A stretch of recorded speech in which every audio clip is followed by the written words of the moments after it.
recording this. Emily, can you hear me? I can hear you.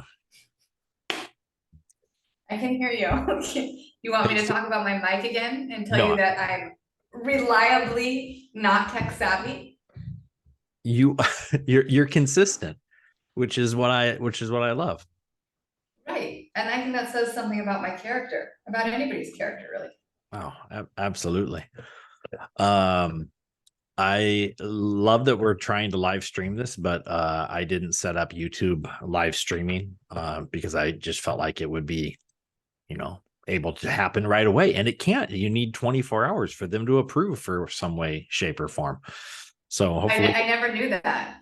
And Nand, right? I can bring Nand into this. So since he's been helping us so much, our student intern, right? Our just recently graduated student intern who does awesome things with social media sent us that message saying that even if we get monetized, we'd be making like $4. yeah. I can do a lot with $4. I don't know about you. Hey, you know what? I decided to become a teacher my senior year of high school, right? When I knew I wanted to be a school counselor, and in the state of Washington to be a school counselor, at least at the time, this was decades ago. At the time, to be a school counselor, you first needed to be a teacher, which I have since really appreciated this little requirement. I know that the American Counseling, School Counseling Association doesn't agree with that. They think that you should be able to be a school counselor without that teaching background, but I'm grateful to have been a teacher first before I was a counselor. I just lost my train of thought. I I was was gonna say, how many administrators at schools weren't teachers or coaches or something else before they became admin? I mean, I kind of put counseling up there with that. There are steps. Yeah. Certainly helps you see things with more perspective. I would say for college counseling in particular, those with a teaching background have some experience to bring to the table. Yeah. So I agree, and I'm glad I did it. And when I made that decision, I knew then I wasn't in it for the money. So even $4, right? Even I was $4. gonna say, you're a senior in high school. You probably still have that I'm invincible, like nothing can touch me mentality, right? Which doesn't we keep for a real long time. Yeah. Even those first paychecks, you're like, this is great. I love what I'm doing. But then all of a sudden you look over a period of time and you wonder how something so important can get paid so little. You get paid very little as a teacher. Oh, But you know what? Today, Global Minds Unleashed, brought to you headliners.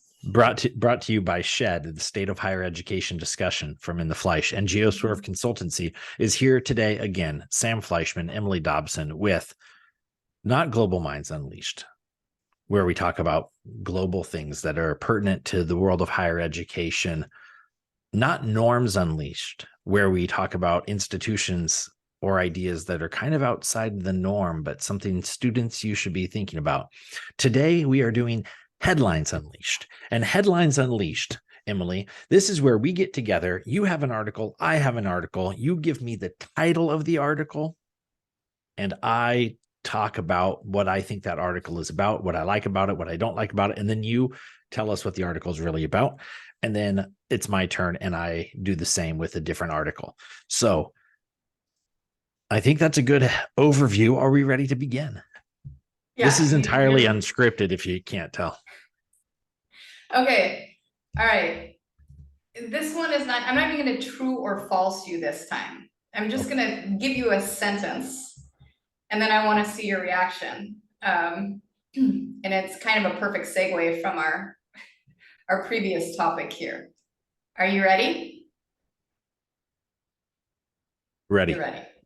Okay. Between 2011 and 2019, the College Board has invested over $1.32 billion in the Caribbean. Reaction.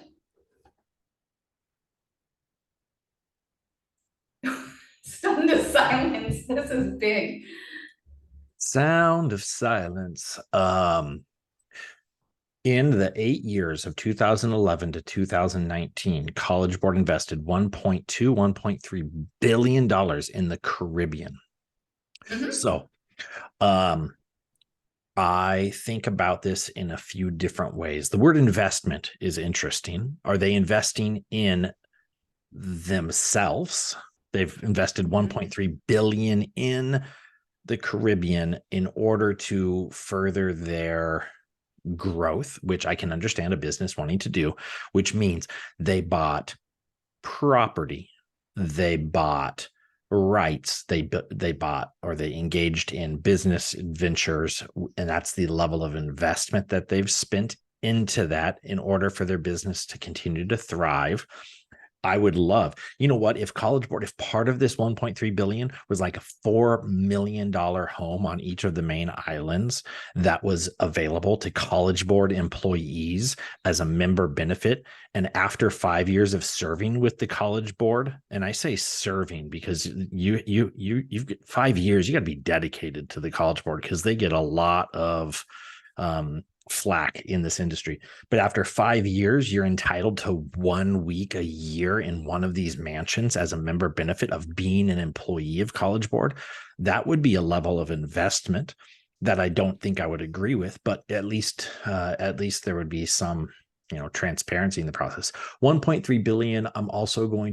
I have not read this article, obviously. The other side is they could say, hey, you know what, the Caribbean has been a area where over history has been oppressed and used and subjugated for use. You think about sugarcane farms, you think about slavery, and College Board has said we're going to invest $1.3 billion to help make sure that these Caribbean nations have educational opportunities that they haven't otherwise had. And so they've invested in the schools and they've invested their AP curriculum, their SAT testing, all of their research, all of their data. They've invested in that for the betterment of Caribbean nationals and the schools and those students who live there. So you could go either way there.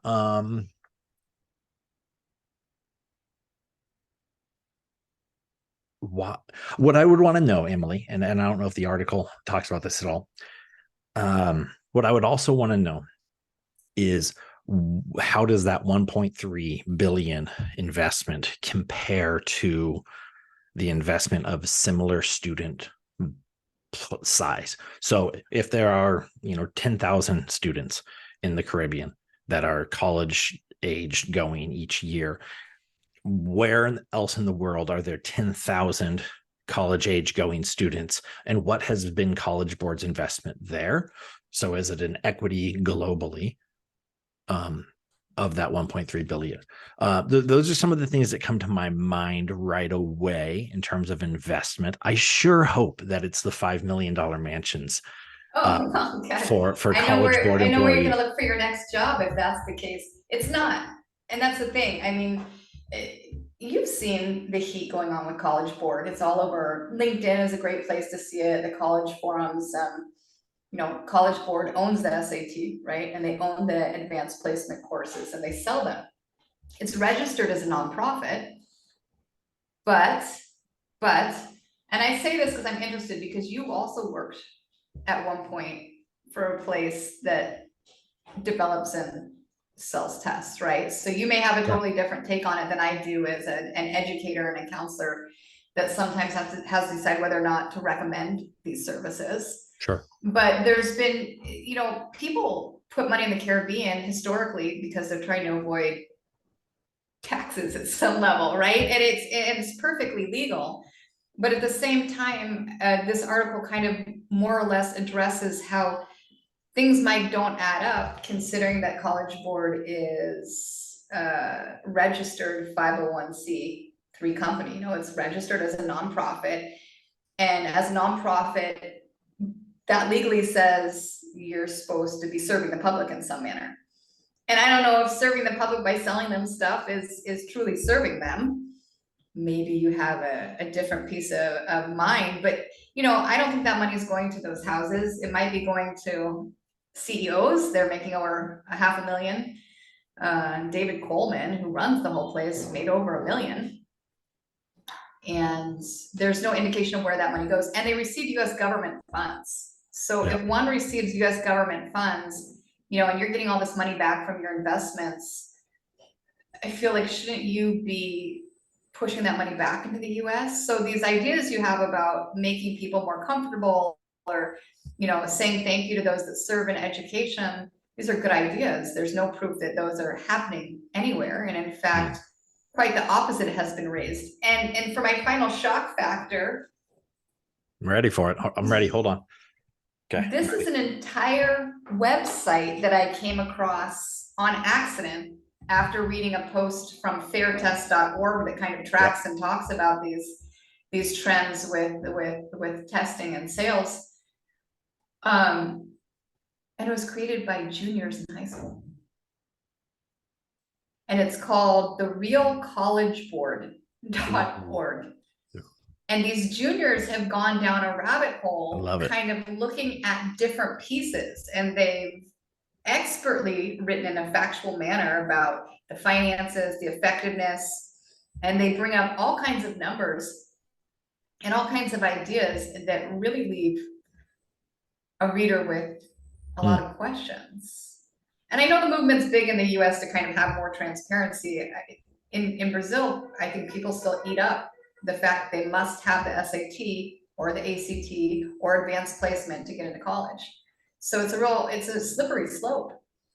It's interesting. The Real College Board, a website hosted by juniors that are not happy with something. I love. I mean, that's the sort of student empowerment that gets me excited as a teacher and as an educator. I don't know. I mean, if I was running College Board, I feel like I'd probably need to make $1 million to keep that job, because I would not want to run that job otherwise.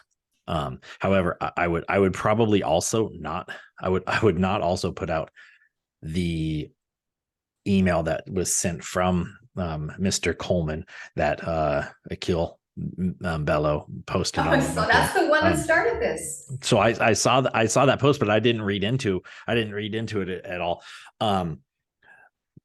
That you're a bad parent if you don't.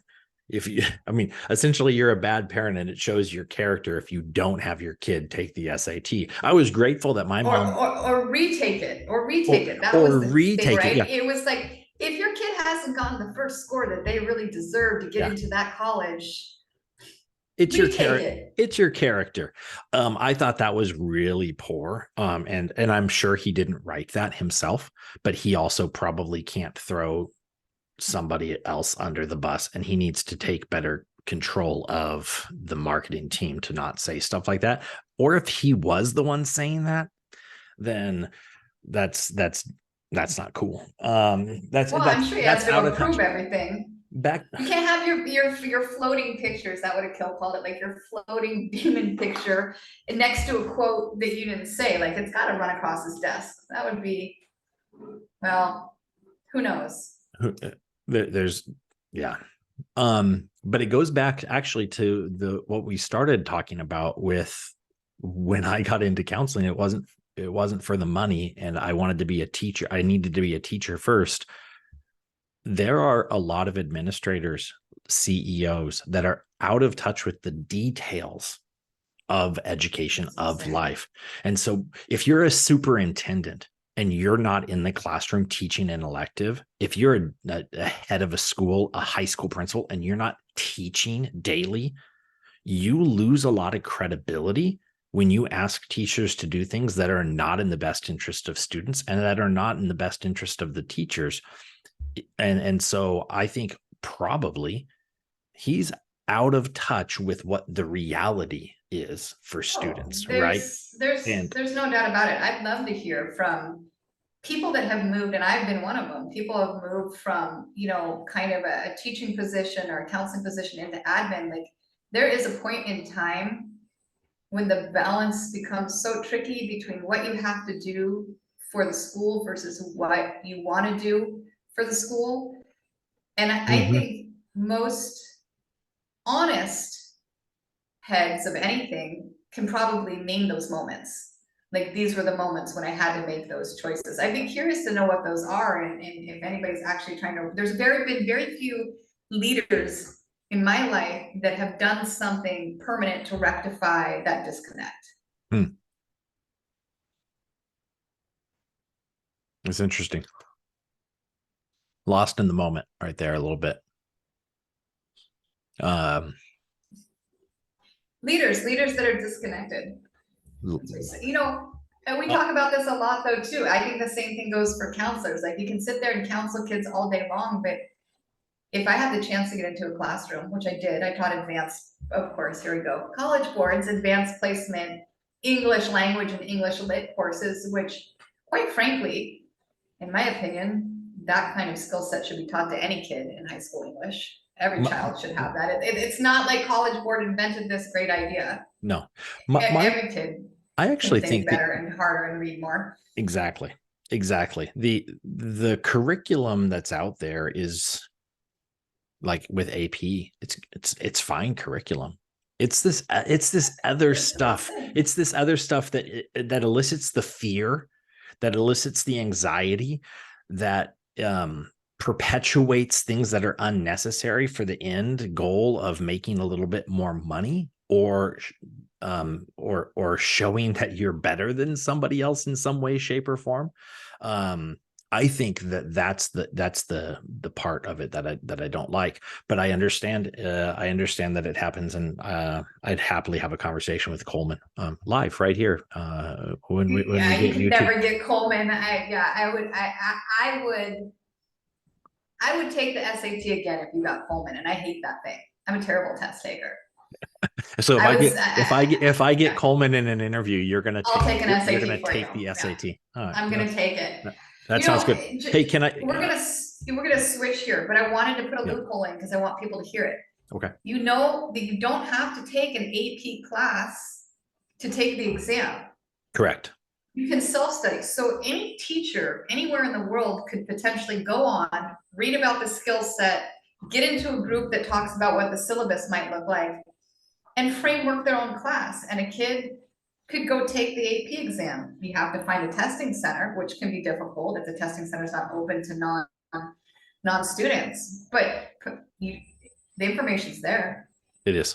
If they can loophole in the Caymans, we can loophole for classes. Sounds good. Loophole in the Caymans. Let's shift gears to my article because we have 10 minutes. Okay, I'm gonna go fast. I'm gonna talk fast, Los Angeles style. Are you ready? Oh yeah. Give it to me. You're gonna go with the Valley Girl approach? I can. My husband doesn't understand me. He feels like he's listening to yet another dialect in English. Emily, if you go Valley, can't wrap his head around it. I won't understand you either. But market report. Go. U.S. outperforms Australia, Canada, and UK in student satisfaction global survey. Oh, interesting. Read it again. U.S. outperforms Australia, Canada, and UK in student satisfaction global survey. A global survey. Well, I suppose that means that they have a global selection of feedback they're receiving. I mean, services can look so different depending on where you're coming from, can't they? This is a big conversation. I would say that the US has, if we're talking about student services the way I'm hearing them, we're talking about, kind of enabling students to enjoy their experience and take advantage of whatever is happening during their educational period. That's how I read it. And I would say, from what I've seen, the US has always been kind of good at that. It's kind of built into the fabric of how college is done. Excuse me, it's that orientation. It's having resident advisors at dorms. It's having career centers. It's having tutoring offered. Like, it's just part of the culture, which is a big conversation we have with kids when we want to geo-swerve them away from the US, is that we don't find those types of services. There's a much higher level of independence expected, and the interaction between the college and the professors and the students can be different. It doesn't surprise me that the US has done that, but the US also has almost 5,000 institutions across the territory, and I don't think the other territories are as big or have as many institutions to gather data from. So I'm guessing those numbers may be a little skewed. All right, so I'll tell you the numbers, and then I'll tell you a little bit more about the survey, and I'll get some additional thoughts. All right, the study was conducted by 3 companies, and they revealed that the United States is leading its close competitors, right? Those 3 countries. The comprehensive survey did collect responses. This is pretty. I saw this and I was like, that's a lot. 126,000 students that came from, right? It's a good number, from 200 different countries. And they attend universities in 126 countries. So you have a source market of 200 countries for 126,000 students going to 126 countries that have completed this survey. So you now realize that the US is one of many countries that is going to be in these results. It did beat Australia, UK, and Canada, but it is not number 1 in the world. Interesting. And you are correct. I will tell you more. The survey assessed 7 crucial domains. And if we're ever good at doing this, we'd pop them up as I say them. Admission process. Okay. Student-teacher interaction. Student diversity. Quality of student life. The online classroom experience. Which is a necessary these days, yeah. And career development. Okay. I mean, I'd want to know the subcategories of what exactly we're asking about those pillars there. I'd also want to know what vested interest the businesses that did the survey might have in this information. You always have to look back and check that, right? That's something that they teach you in those data classes in college. Like, who's doing the survey and why would they be doing it? That's what these juniors did. You know what? I bet you the juniors that created the Real College Board website were probably in AP Capstone, which is their seminar program, and they learned how to do proper research, and they found this all out. And how fun and ironic would that be for Coleman? Well, there's an email there. You can email these guys, and you can have them on the show, Sam. The Real College Board, a AP Capstone seminar creation that talks about the financial backing of College Board in the Cayman. The 3 I'd buy that report. I would buy it. They'd publish it, I'd buy it. The 3 companies are Study Portals, Unibuddy, and the British Council IELTS. Yep, British Council IELTS, Study Portals, and Unibuddy. But I think, Emily, your question is a great one. What's in it for them to post this, right? What is it in effect? Yeah, tell me. Do you see any catches there? Well, you're talking about average satisfaction for student well-being, and so from a business point of view, you're trying to be global. You're not just trying to highlight 1 or 2 countries. And so Unibuddy has university partners, right? Is it not possible that those who answered the survey gave away their data to Unibuddy to use? It's possible. It might behoove the institution as well to know that. I don't know. I don't know. I'm just throwing stuff out there. I mean, if they're already in college, maybe it doesn't matter. Maybe it doesn't matter. Yeah, I don't know. All right, so follow-up question on this. By the way, this article comes from the MSM Reporter, a voice of international ed. So M Square Media, where I do work on university partnerships. This is an article from them that I found quite intriguing, and I liked it. The performance of the Big Four, regional observations, admissions, a critical factor. All of this sort of stuff is in this report.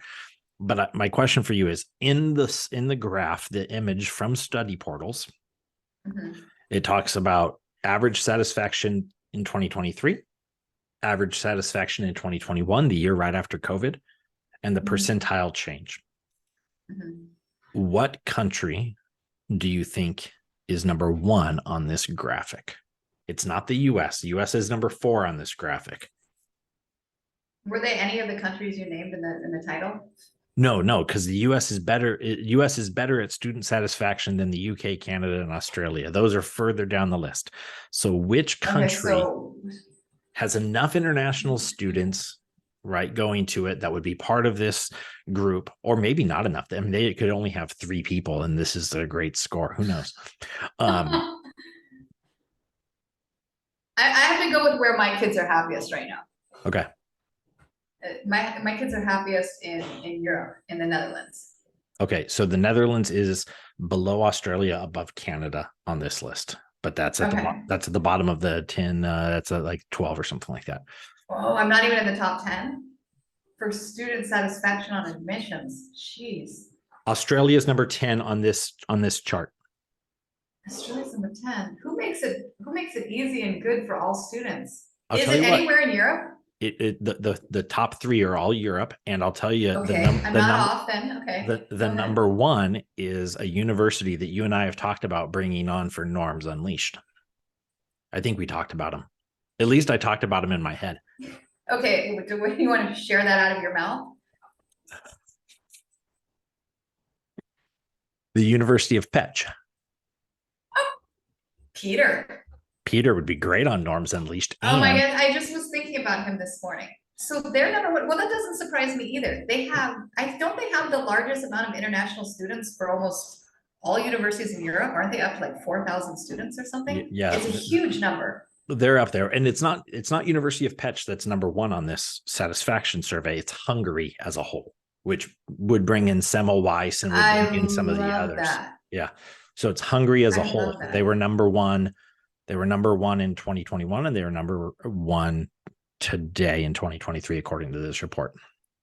Well, I'll tell you from an admissions standpoint, that makes sense to me, because you can get those guys on a Zoom call, on a phone call, on an email, and ask them anything right away. And they always answer.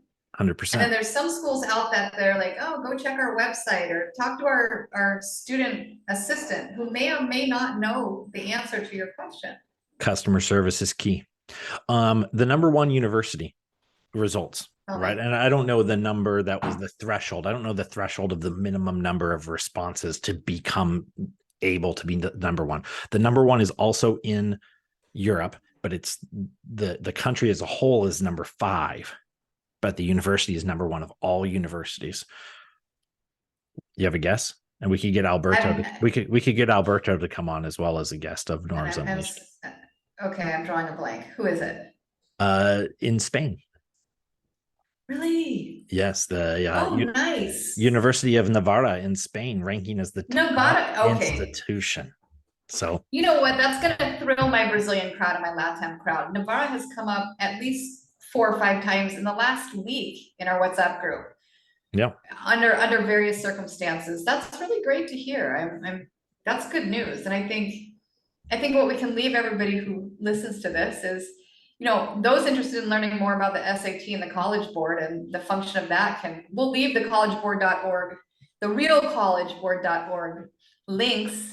Are you going to link your article, Sam? I'll link my article, but I think it is going to be important to note that while the US institutions, especially on LinkedIn that we follow, Emily, are pushing back and going more test optional, the rest of the world is not for American high school students. So if you are saying, I want to go outside of the US, I want to go to the UK, I want to go to Spain, I want to go to Germany, I want to go to Hungary, oftentimes you still will need to take the APs, the SAT, something out there. So you need to make sure that you look at the criterion as an American, even if you are not an American, but you're graduating from an American high school, that qualifies you as being an American applicant. So there's a lot of little nuances, which is why you should reach out to Emily Dobson, reach out to Sam Fleischman, and we'll help you process through this. This was Headlines Unleashed. Emily, final words. This was rad, dude. I'm like so into it. It was gnarly. Oh, totally.